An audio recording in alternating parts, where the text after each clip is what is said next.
उत्तर प्रदेश में चुनाव खत्म होते ही एग्जिट पोल्स आए और इन एग्जिट पोल्स ने कई बड़े नेताओं के होश उड़ा दिए। इन्हीं नेताओं में से एक हैं वरिष्ठ कांग्रेसी नेता सलमान खुर्शीद की पत्नी Louise Khurshid. Louise Khurshid Farrukhabad seat से इस चुनाव में मैदान में थी, लेकिन एग्जिट पोल्स की माने तो फर्रुखाबाद से लुईस खुर्शीद चुनाव हार रही हैं। कई वीआईपी सीटों को लेकर जताए गए अनुमान में लुईस खुर्शीद को चुनाव हारता हुआ बताया गया है। फर्रुखाबाद सीट से बीजेपी उम्मीदवार मेजर सुनील दत्त द्विवेदी जीतते हुए दिख रहे हैं। एग्जिट पोल्स के मुताबिक बीजेपी के मेजर सुनील दत्त द्विवेदी को 34 से 48% वोट मिल रहे हैं, जबकि लुईस को सिर्फ 12 से 18% वोट मिलने का अनुमान है।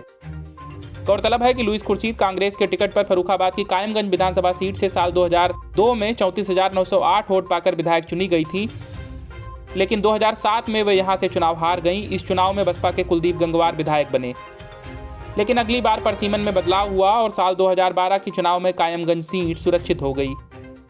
इसके बाद साल 2012 के चुनाव में लुईस खुर्शीद ने अपना राजनीतिक ठिकाना फर्रुखाबाद सदर सीट को बनाया, मगर उनके हाथ सफलता नहीं लगी और वो 22,927 वोट पाकर 5वें स्थान पर खिसक गईं।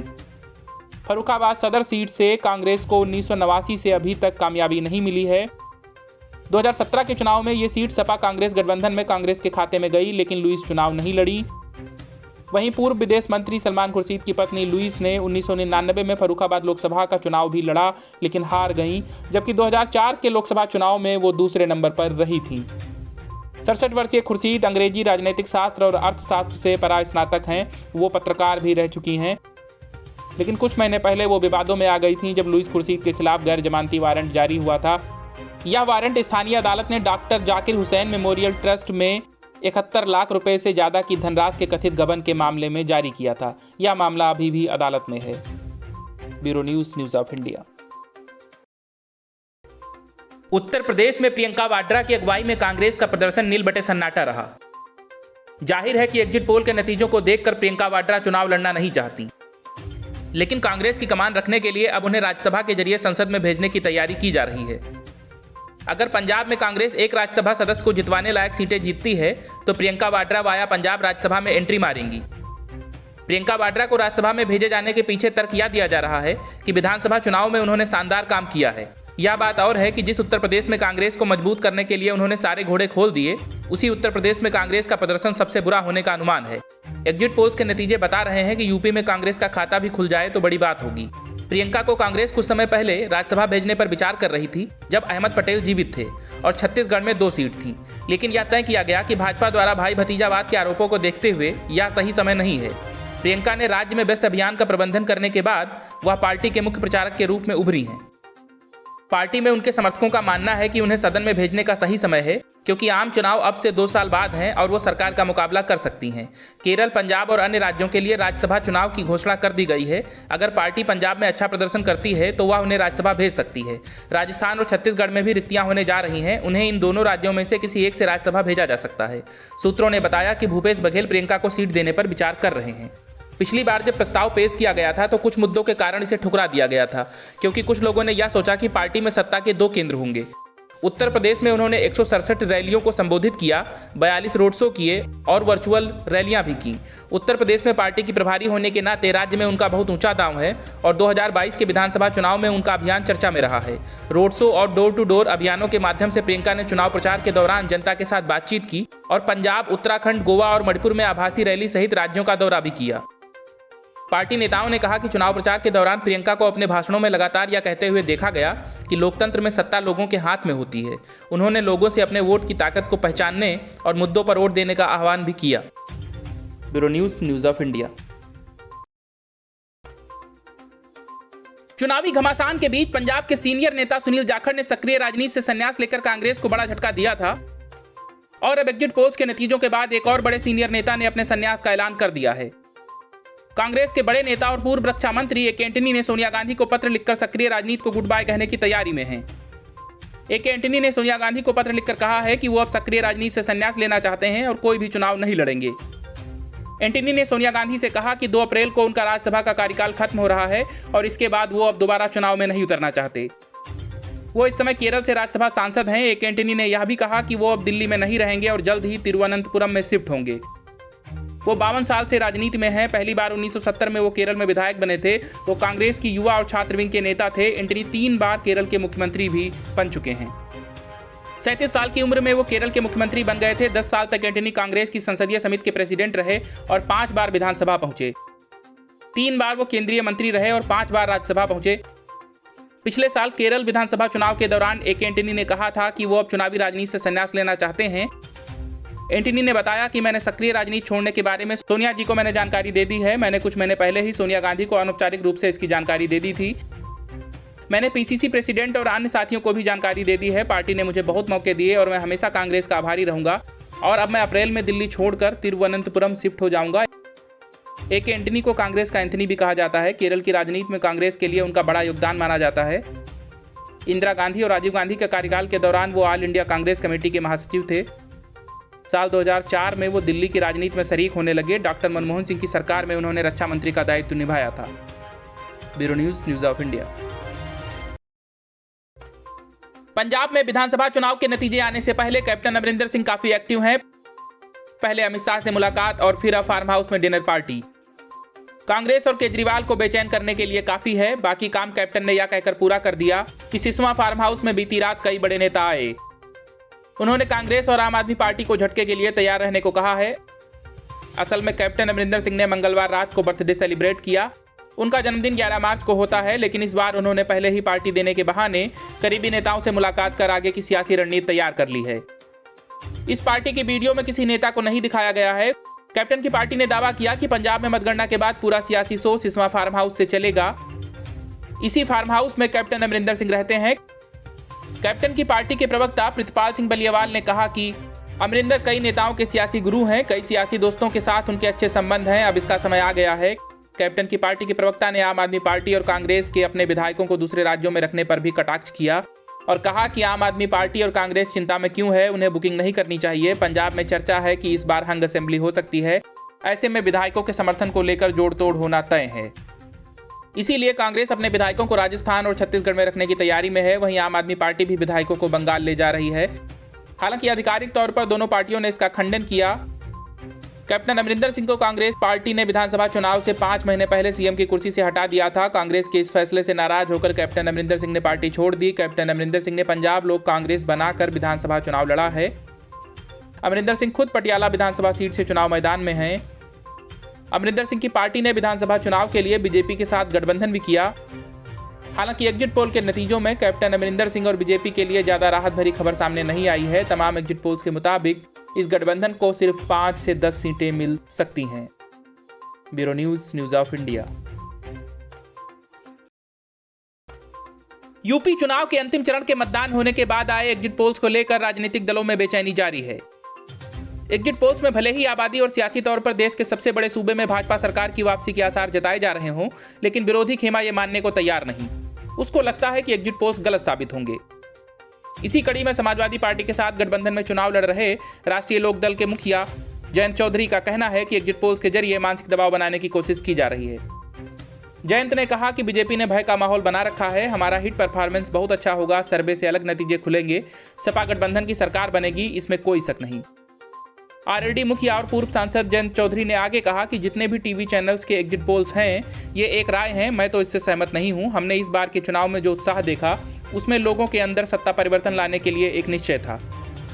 मुझे लगता है कि प्रदेश में नतीजे सर्वे से अलग होंगे, प्रदेश में सपा गठबंधन की सरकार बनेगी, इसमें कोई संदेह नहीं है। उन्होंने आगे कहा कि मैंने कभी किसी बूथ पर एग्जिट पोल्स वाले को देखा नहीं है। वो कहां से डाटा लाते हैं उस बारे में हम कुछ नहीं कह सकते। 10 मार्च को परिणाम अच्छे आएंगे। 10 मार्च को सरकार बनने जा रही है या मानसिक दबाव बनाने के लिए सर्वे हो रहे हैं। जयंत ने आगे कहा कि योगी जी आजकल बुलडोजर लेकर लोगों को डरा रहे हैं। इन लोगों ने डराने के अलावा कुछ भी नहीं किया। बहुत सारे मतदाता अपने मत के बारे में बताते ही नहीं हैं। गौरतलब है कि 7 मार्च को अंतिम दौर का मतदान होने के बाद 5 राज्यों के चुनाव परिणाम से पहले एग्जिट पोल्स आए। अधिकतर एग्जिट पोल्स ने 10 मार्च को आने वाले चुनावी नतीजों में यूपी में बीजेपी की प्रचंड जीत के अनुमान व्यक्त किए हैं।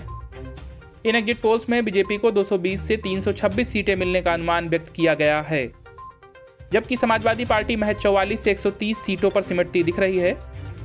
वहीं बसपा को सिर्फ 2 से 15 और कांग्रेस को तो सिर्फ 0 से 4 सीटें मिलने का अनुमान जताया गया है।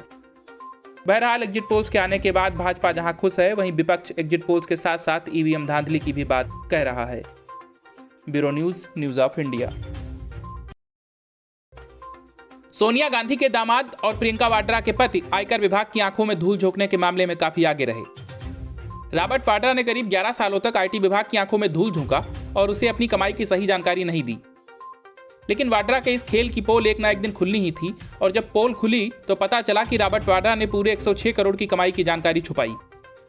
आयकर विभाग ने आरोप लगाया है कि वाड्रा ने राजस्थान में बेनामी लेन देन से अपनी कमाई को 11 वर्षों से 106 करोड़ रुपए कम बताया। अब इस राशि को निर्धारित वर्ष 2010-11 से 2020-21 के दौरान उनकी आय में जोड़ने का प्रस्ताव किया गया है। इसके अलावा आयकर विभाग ने वाड्रा की 7 कंपनियों की आय में भी लगभग 9 करोड़ रुपए जोड़ने का प्रस्ताव रखा है, जो कि मूल्यांकन वर्ष 2010-11 से 2015-16 के बीच का है। Artex, Skylight Hospitalities, Skylight Realities, Blue Breeze Trading, Lambodar Arts, North Bharat, IT Park और रियल अर्थ नाम की वाड्रा की 7 कंपनियां हैं। जानकारी के मुताबिक कम आय से संबंधित जानकारी का मामला वाड्रा के खिलाफ राजस्थान में भूमि सौदों में कथित चोरी से जुड़ा है, जो बेनामी लेन देन निषेध अधिनियम के तहत आता है। विभाग ने इस संबंध में दिसंबर 2021 में भी प्रवर्तन निदेशालय को अपने निष्कर्षों से अवगत कराया था, जिसमें 106 करोड़ रुपए की आय और उनकी 7 कंपनियों की 9 करोड़ रुपए की कम आय के बारे में जानकारी थी। इस संबंध में वाड्रा से संपर्क करने पर उन्होंने कहा कि इसकी वही वजह है जो पिछले कई सालों से रही। मेरा नाम सामने लाने का उनके लिए ये सही समय है। ये स्पष्ट तौर पर दुर्भावनापूर्ण बदला है। मेरी कानूनी टीम इस बारे में आप लोगों को स्पष्ट जवाब दे पाएगी। 106 करोड़ रुपए की आय का लगभग आधा अमाउंट जो विभाग का दावा है वाड्रा ने छुपाया, कथित तौर पर सिर्फ 2 साल में कमाया था। वाड्रा ने 2013-14 वर्ष में 20 करोड़ रुपए और 2019-20 में 28 करोड़ रुपए की जानकारी छिपाई। अब सूत्रों का कहना है कि वाड्रा और उनकी कंपनियों के पास आय की कथित तौर पर कम जानकारी देने पर आयकर विभाग की जांच पड़ताल को चैलेंज करने का मौका होगा। Bureau news, news of India. Uttar Pradesh में 7 चरणों के चुनाव संपन्न होने के बाद आए एग्जिट पोल्स ने जहां एक तरफ भाजपा की उम्मीदों को नए पर्दे दिए, वहीं समाजवादी पार्टी गठबंधन में निराशा छा गई और अब वो ईवीएम धांधली का राग गाने लगे हैं। मतदान प्रक्रिया पूरी होने के बाद से ही सपा गठबंधन ईवीएम को लेकर हंगामा मचाए हुए है। सपा और उसके सहयोगी दलों ने ईवीएम की हैंडलिंग को लेकर गंभीर आरोप लगाए हैं। सपा उम्मीदवारों और कार्यकर्ताओं ने वाराणसी सहित प्रदेश के कई जिलों में हंगामा और धरना प्रदर्शन किया है। वहीं सपा के साथ गठबंधन में चुनाव लड़ रहे सुहेलदेव भारतीय समाज पार्टी सुभाषपा के मुखिया ओम प्रकाश राजभर ने कहा है कि जब तक बनारस के डीएम और कमिश्नर नहीं हटेंगे, हम मतगणना नहीं होने देंगे। उन्होंने कहा कि हमारे गठबंधन से भाजपा घबरा गई है, भाजपा ईवीएम में हेरफेर कर रही है, हमारे लोग सतर्क हैं, मतगणना स्थल की किलेबंदी कर दी गई है। सुभाषपा मुखिया ने आगे कहा कि वाराणसी में 3 गाड़ियां ईवीएम लेकर निकली हैं और ये बिना किसी को सूचित किए किया गया। चुनाव आयोग की गाइडलाइन के मुताबिक उम्मीदवार को बिना बताए और बिना फोर्स के ईवीएम को कहीं भी नहीं ले जाया जा सकता है, लेकिन उसे ढक कर ले जाया गया है। यह घटना दर्शा रही है कि भाजपा हताश होकर फर्जी तरीके से गड़बड़ी कर रही है। हमने इसकी शिकायत आयोग को दी है। गौरतलब है कि वाराणसी में यूपी कॉलेज से प्रशिक्षण के लिए ले जाई जा रही ईवीएम को सपा कार्यकर्ताओं ने मौके पर रोका और जमकर हंगामा कर दिया। वाहन चालक व एक कर्मी को घंटों अपने कब्जे में रखा और पुलिस प्रशासन के खिलाफ खूब नारेबाजी की। इस दौरान मौके पर पहुंचे अपर पुलिस महानिदेशक और पुलिस की गाड़ी में तोड़फोड़ भी की गई। सपा कार्यकर्ताओं ने भाजपा के खिलाफ भी आवाज बुलंद कर ईवीएम में धांधली का आरोप लगाया। सपा कार्यकर्ताओं ने गुस्से में मीडिया को भी नहीं बख्शा। एग्जिट पोल्स को लेकर भी सपाइयों ने मीडिया को भला बुरा कहा और एक टीवी चैनल का कैमरा भी तोड़ दिया। समाजवादी पार्टी ने वाराणसी, सोनभद्र और बरेली में ईवीएम व मतपत्र मिलने की घटना के बाद मतगणना के लिए प्रभारी नियुक्त कर दिए हैं। इनमें विधायक, एमएलसी व पूर्व सांसद तक शामिल हैं।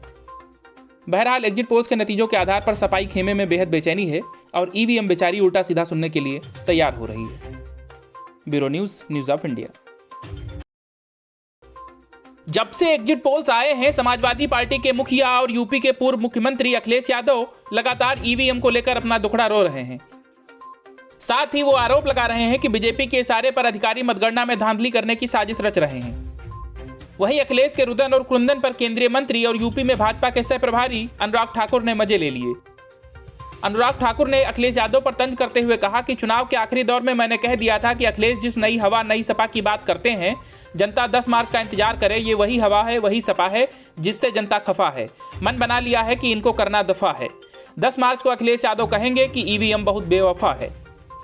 अनुराग ने एक ट्वीट भी किया जिसमें उन्होंने लिखा, जब जनता ने कर दिया दफा तो अब ईवीएम हो गई बेवफा। अखिलेश यादव 10 मार्च तक का भी इंतजार नहीं कर पाए और आज से ही ईवीएम की बेवफाई का करुण क्रंदन शुरू कर दिया। कुछ नया सोचिए। गौरतलब है कि वाराणसी में प्रशिक्षण के लिए जा रही ईवीएम को लेकर और कुछ जगह मिले बैलेट पेपर को लेकर भी समाजवादी पार्टी के कार्यकर्ताओं ने जमकर हंगामा काटा। वहीं अखिलेश के आरोपों पर अनुराग ठाकुर ने आगे कहा कि अखिलेश यादव ने 10 मार्च का इंतजार भी नहीं किया और कहने लगे कि ईवीएम बेवफा है। ये लोग दंगाइयों, अपराधियों और आतंकवादियों को शरण देते हैं। अखिलेश यादव के आतंकी, गुंडे, माफिया और भ्रष्टाचार यार हैं जो इनसे पूरी तरह चिपकते हैं। मोदी सरकार की योजनाओं का जिक्र करते हुए अनुराग ठाकुर ने कहा कि यूपी में मोदी और योगी फैक्टर ने काम किया है। गौरतलब है कि यूपी में अंतिम चरण का चुनाव 7 मार्च को था। उसके बाद एग्जिट पोल्स आए थे। एग्जिट पोल्स के नतीजों में यूपी में भाजपा सरकार वापसी करती दिख रही है। इसी के बाद से जहां भाजपा के समर्थक खुश हैं, वहीं सपा के समर्थक बेहद निराशा के साथ ईवीएम का रोना रो रहे हैं। बहरहाल वास्तविक और असली परिणाम 10 मार्च को आने हैं। Bureau news, news of India. Navjot Singh Sidhu चौतरफा गिर गए हैं। पहले तो वे अपनी चुनावी लड़ाई ही हारने जा रहे हैं। अमृतसर ईस्ट विधानसभा क्षेत्र से चुनाव लड़ रहे सिद्धू के तीसरे नंबर पर खिसकने का खतरा है। दूसरे यह कि कांग्रेस में ही उनके खिलाफ घेरेबंदी तेज हो गई है और माना जा रहा है कि नतीजों के बाद सिद्धू के खिलाफ खुली बगावत हो सकती है। लेकिन इससे अलग बड़ी खबर यह है कि कैप्टन अमरिंदर सिंह ने सिद्धू को ऐन मौके पर तगड़ा झटका दे दिया है। अखिल भारतीय जाट महासभा यानी AIJMS ने पंजाब की महिला शाखा के अध्यक्ष पद से नवजोत सिंह सिद्धू की पत्नी नवजोत कौर सिद्धू को हटा दिया और उनकी जगह कैप्टन की बेटी जय इंदर कौर को अखिल भारतीय जाट महासभा की पंजाब महिला शाखा का नया अध्यक्ष नियुक्त किया गया है। AIJMS के एक प्रवक्ता ने बयान जारी कर इस बात की जानकारी दी है। AIJMS की ओर से कहा गया है कि सार्वजनिक जीवन में अपने अनुभव का उपयोग करते हुए जय इंदर कौर संगठन को नई ऊंचाइयों पर ले जाएंगी और समाज के उत्थान के लिए काम करेंगी। जय इंदर कौर ने पंजाब कांग्रेस प्रमुख नवजोत सिंह सिद्धू की पत्नी नवजोत कौर सिद्धू की जगह ली है। नवजोत कौर सिद्धू को पिछले साल इस पद पर नियुक्त किया गया था। इससे पहले नवजोत कौर सिद्धू की ओर से राजनीति छोड़कर दोबारा से डॉक्टरी के पेशे में जाने के संकेत भी दिए गए। करीब 4-5 साल तक एक ही पार्टी में रहने के बावजूद नवजोत सिंह सिद्धू और अमरिंदर सिंह के परिवार की दुश्मनी कायम रही। नवजोत सिंह सिद्धू के विरोध की वजह से ही कैप्टन अमरिंदर सिंह को सीएम की कुर्सी से इस्तीफा देना पड़ा। कैप्टन अमरिंदर सिंह के पंजाब लोक कांग्रेस बनाने के बाद से ही इंदर कौर राजनीति में एक्टिव नजर आ रही हैं। हाल ही में समाप्त हुए पंजाब विधानसभा चुनाव में इंदर कौर एक्टिव नजर आई और पटियाला में कैप्टन अमरिंदर सिंह के प्रचार का जिम्मा भी संभाल रखा था। Bureau news, news of India. 5 राज्यों के विधानसभा चुनाव के परिणाम का इंतजार हो रहा है, लेकिन इस बीच असम में हुए निकाय चुनाव में राज्य में सत्तारूढ़ भारतीय जनता पार्टी भारी जीत दर्ज करते हुए विपक्ष को लगभग निपटा चुकी है। निकाय चुनाव में जहां बीजेपी ने 80 नगरपालिका बोर्ड में से 75 में जीत हासिल की, तो वहीं उसके गठबंधन सहयोगी असम गण परिषद AGP ने 2 बोर्ड जीते, जबकि निर्दलीय उम्मीदवारों ने 2 नगरपालिका बोर्डों पर कब्जा किया और विपक्षी कांग्रेस सिर्फ 1 बोर्ड जीतने में सफल रही। गौरतलब है कि राज्य की 80 नगरपालिका बोर्डों के लिए मतदान 6 मार्च को हुआ था। इनमें से 57 वार्डों में निर्विरोध उम्मीदवार चुने गए थे, जबकि राज्य भर के 920 वार्डों में मतदान हुआ था। भाजपा के 825, कांग्रेस के 706, असम गण परिषद के 243 और 758 निर्दलीय उम्मीदवारों के साथ कुल 2532 उम्मीदवार मैदान में थे। इसमें से बीजेपी ने कुल 742 वार्ड जीते, जबकि उसके सहयोगी असम गण परिषद AGP ने 65 वार्ड जीते। तो कांग्रेस ने 71, आम आदमी पार्टी ने 2 और अन्य ने 149 वार्डों में जीत हासिल की। वहीं 57 वार्ड निर्विरोध जीते गए। वहीं इस पहाड़ सरीखी जीत पर टिप्पणी करते हुए असम के मुख्यमंत्री हेमंता बिस्वा शर्मा ने कहा कि यह विशाल जनादेश ग्रोथ और डेवलपमेंट के लिए है। इससे पार्टी को नए जोश के साथ प्रगति के एजेंडे को आगे बढ़ाने में मदद मिलेगी।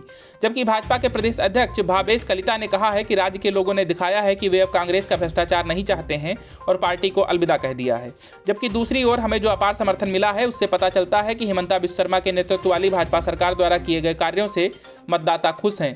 गौरतलब है कि पिछले साल विधानसभा चुनाव में हार और उसके 2 विधायकों के भाजपा में जाने के बाद यह परिणाम कांग्रेस के लिए एक और झटका हो सकता है।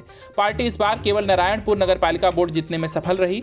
नतीजों के बाद कांग्रेस प्रवक्ता अपूर्व भट्टाचार्य ने कहा कि हम चुनाव के नतीजों से हैरान नहीं हैं, विनम्रता के साथ मतदाताओं के फैसले को स्वीकार करते हैं। भाजपा की वर्तमान में केंद्र और असम दोनों में सरकारें हैं और मतदाताओं ने सत्ताधारी पार्टी को अपना समर्थन दिया है। गौरतलब है कि असम में नगरपालिका चुनाव के इतिहास में पहली बार ईवीएम के जरिए मतदान हुआ। इसके जरिए राज्य भर के 80 नगरपालिका बोर्ड में राज्य के करीब 70% मतदाताओं ने 6 मार्च को चुनाव के लिए वोट डाला था। Bureau news, news of India.